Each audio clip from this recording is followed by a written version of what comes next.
Hello everyone! Welcome for the very first time to my cozy corner of the internet. I'm so excited to finally be starting this channel, and I look forward to meeting all of you and hopefully seeing some of you return to join me on my gaming adventures. I go by Sefy here, but you may call me Sefy. I'm so very excited to get to know everyone, but first let's go ahead and talk about what we're doing here today. I'm getting ready to start a brand new playthrough of WolfQuest Anniversary Edition, or WolfQuest 3 as many of us affectionately call it. You may be watching this as a diehard WolfQuest fan who is very familiar with the game and have played countless hours on it already, or perhaps you've just seen a few videos referencing the game pop up recently and have come here a little curious. Maybe you've just stumbled in here accidentally and now you're thinking to yourself, who on earth is this lady and what the heck is WolfQuest? Don't worry, you are not alone, friend. While I imagine most of you are familiar with WolfQuest already, if you've never heard of this game before, that's entirely understandable. The game definitely falls into a niche category for a lot of reasons, but maybe most notably because it is a research-based animal life simulation game. There's not exactly a ton of these out here on Steam or otherwise, and not very many big name developers are vying to take top dog in this category. So WolfQuest kind of stands out and stands alone for the most part as a game that truly puts you in the paws of a wild animal and takes you through their entire life. As I get started going through my character creation here, I wanted to go through a brief history of WolfQuest for those viewers who may not be as familiar with the game as I assume most of us are.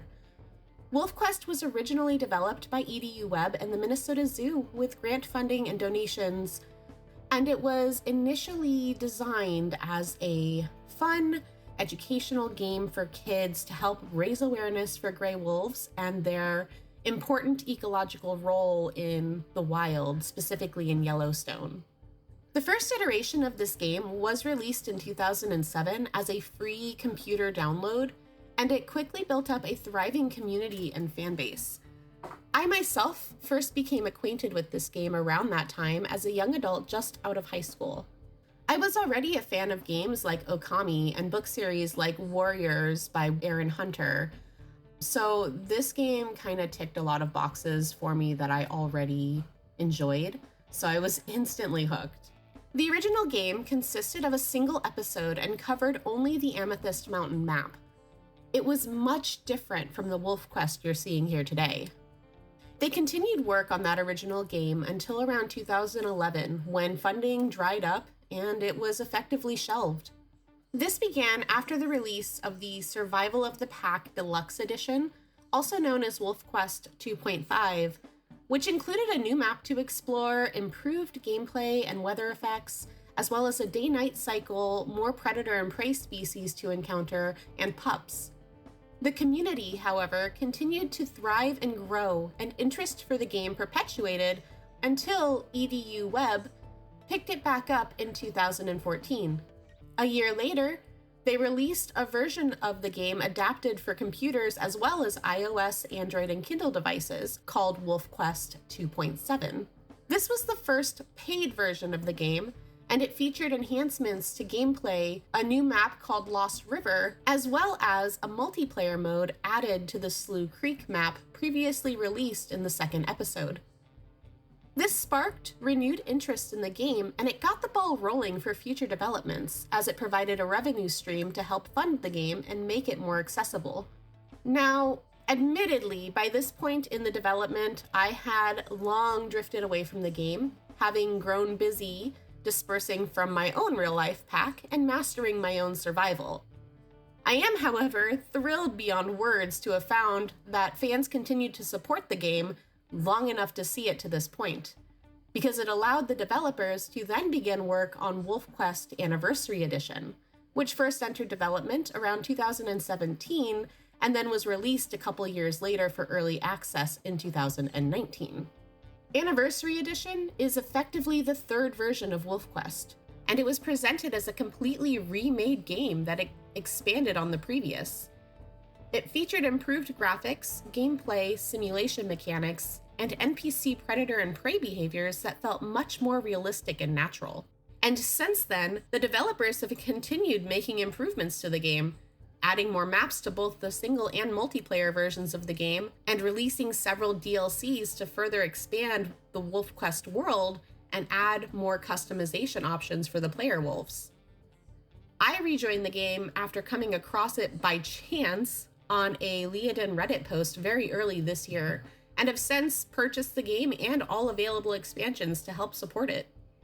I cannot believe how far this little educational life simulation game about wolves has come from when I first discovered it. And that is what brings us here today. A couple of weeks ago, WolfQuest finally announced the public beta release of the next chapter of Anniversary Edition, called the Saga, or as they put it, the rest of the game. Since this is the version of the game we will be diving into shortly, let me go ahead and run you quickly through the original WolfQuest Anniversary Edition storyline and give you a little bit of an idea of why the saga is so significant and what it brings to the table. The original game was separated into 4 main quests that included a couple of mini quests within. The first quest has you begin as a 2-year-old wolf freshly dispersed from your natal or birth pack, setting out in around the early autumn. The first quest is actually divided into 4 parts: learning to hunt by killing 2 elk on your own, finding a mate, establishing your territory, and then finding a den. Once a den has been established within your territory, you move on to the birth of your pups. This begins the second quest, which has you protect and raise your litter until they're about 15 pounds. Afterward, you move your small family out of your den and head to a summer rendezvous site where you will continue to protect your pups until they reach about 20 pounds. At which point, you'll rinse and repeat in some fashion, either by skipping ahead to the next year with your mate, to the next litter of pups, or advancing one of your first-year pups to adulthood to begin all over again as a dispersal wolf.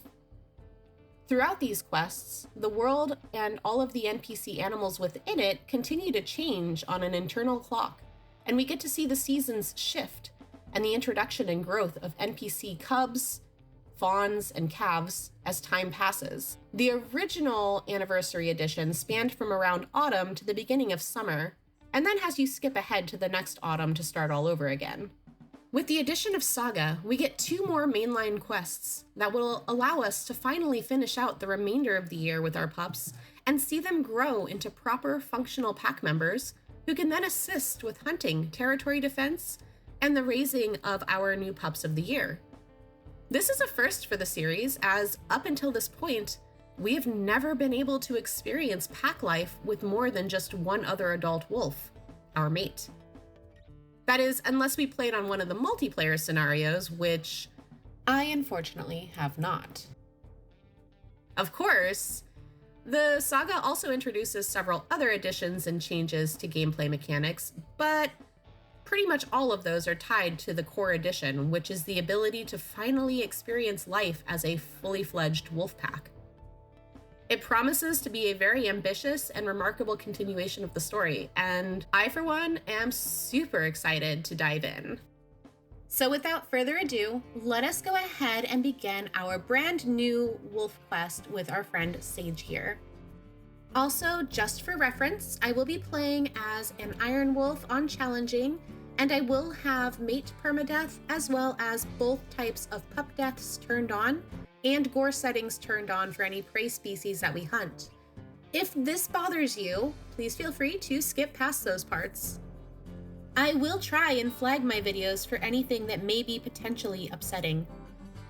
Now, I have decided to start our quest on the central configuration of the Hell Roaring Mountain map. I love this map for a number of reasons, but primarily because there are a lot of den sites and rendezvous sites that either border or overlook large meadows or fields. And I prefer this because it gives me a good visual of my surroundings, which will become important later on when we have pups to look after and protect. Pellerine Mountain is one of the most recent DLC maps that have been released for this game. It is the largest map available, and again, it is currently one of my favorites. There's a wide variety of different terrains that you can come across on this map, and I just think it's so beautiful what they've done with it. All of the maps in WolfQuest, with the exception of the Lost River DLC, are modeled after real places in Yellowstone. So again, this game is heavily research-based, and a lot of time and effort has gone into visiting the real Yellowstone National Park, visiting these places and really just doing a stand-up job of creating this world. I mean, look at that draw distance. This world is just beautiful. And again, this is just one of my favorite maps.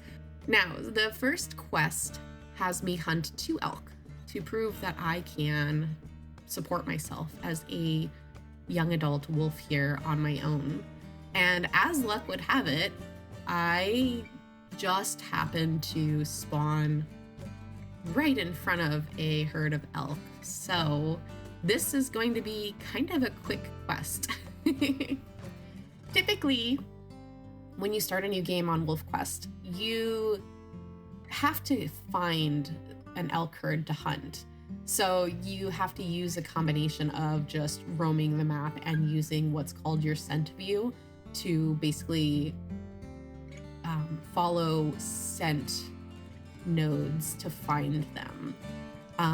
But again, I lucked out. This is a whole herd of elk. They are just ready for me to go ahead and pick off 2 of them and speed through this first quest. So I'm gonna circle around them a little bit here and try to get an idea if any of them look weak, which I don't think there's really a way that you can tell just by looking at them, but I like to pretend.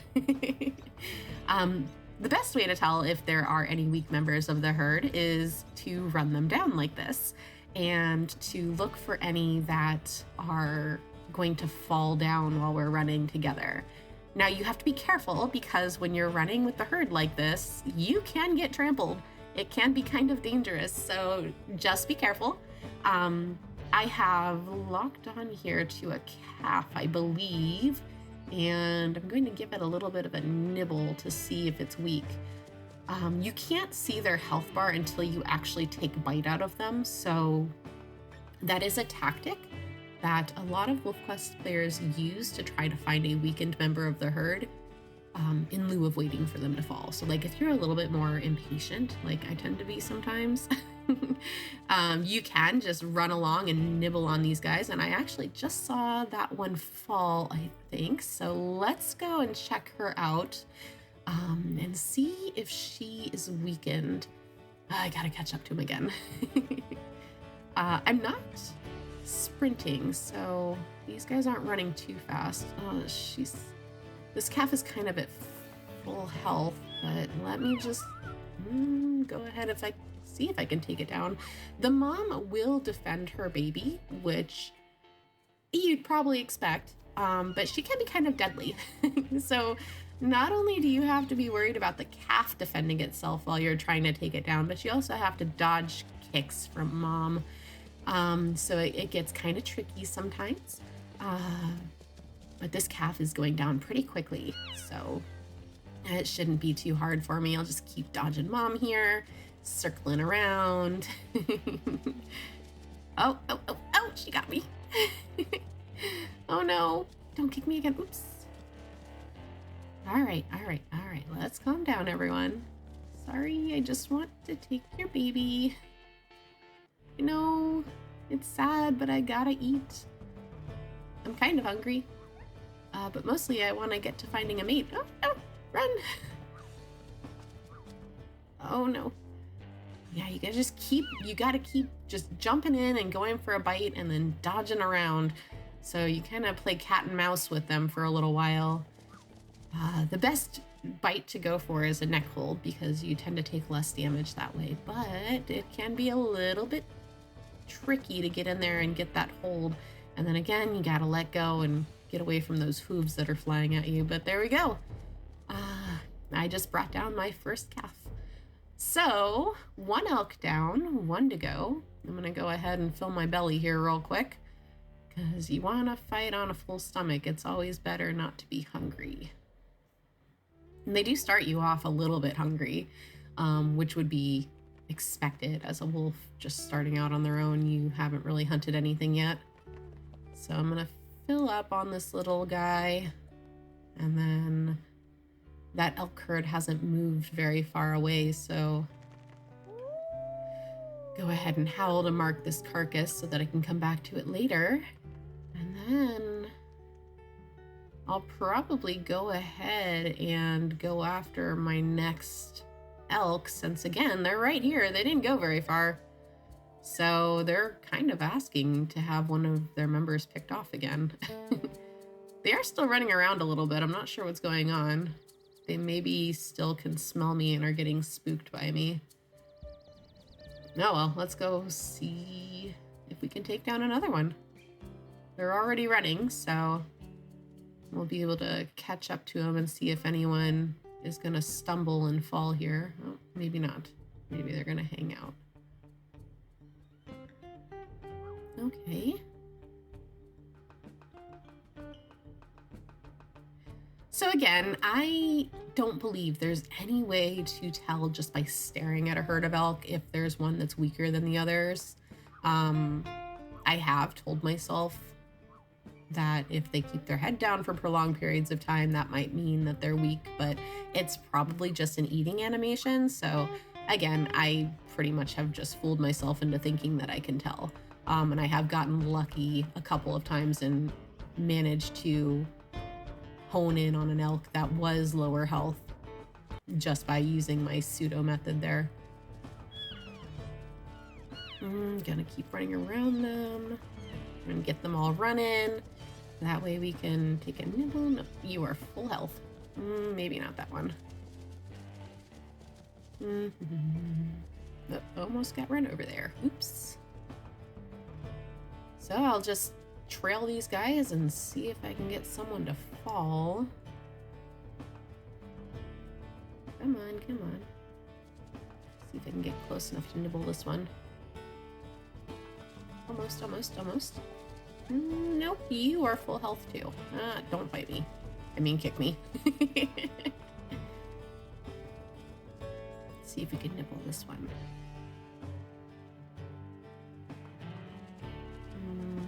Come on, come on. Come on.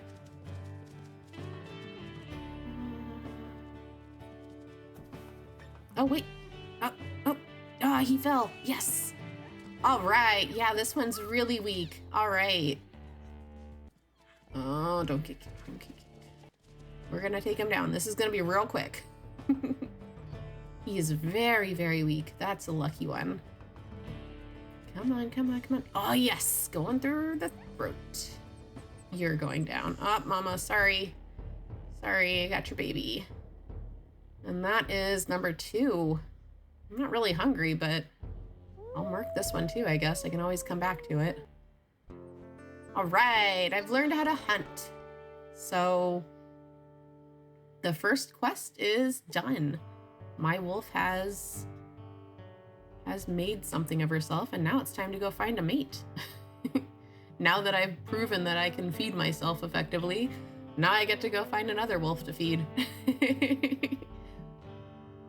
So now that I have finished my first quest, we need to move on and try to find a mate.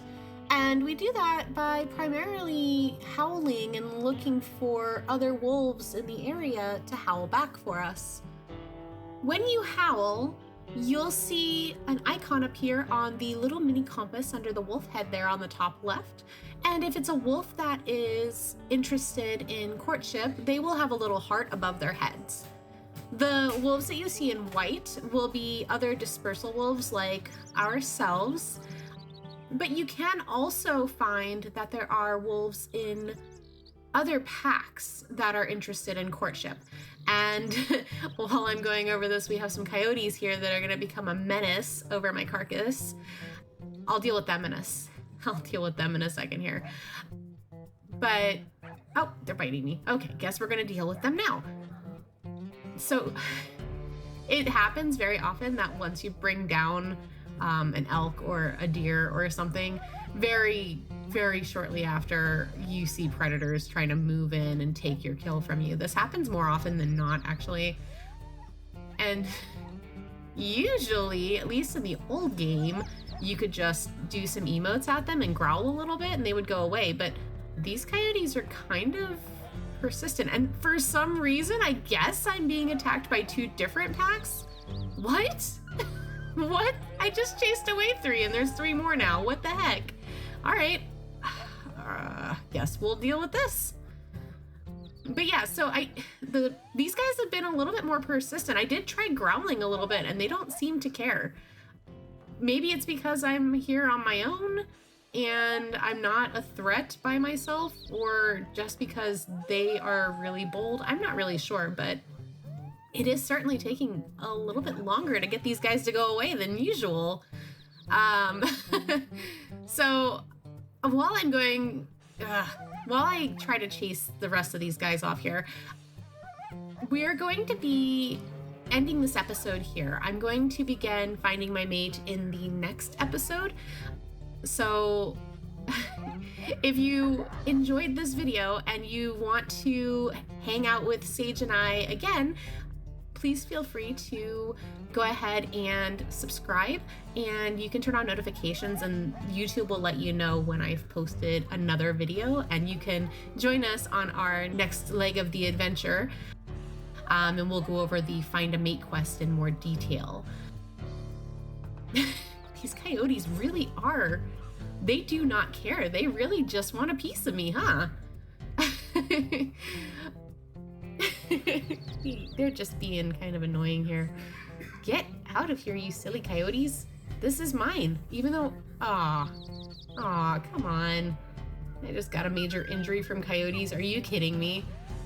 All right, so earlier when I was hunting the elk, I did get a minor injury, and WolfQuest does have an injury system, so the other animals in the game can cause damage to your wolf, which can lead to things like stamina reduction, speed reduction, things like that.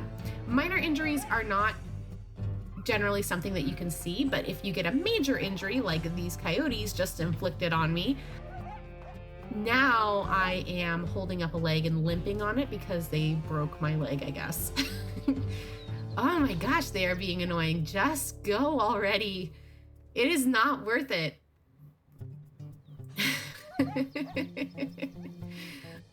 I really do think that they've increased the persistence of competitors in the Saga version, because usually it does not take that long to make coyotes leave you alone.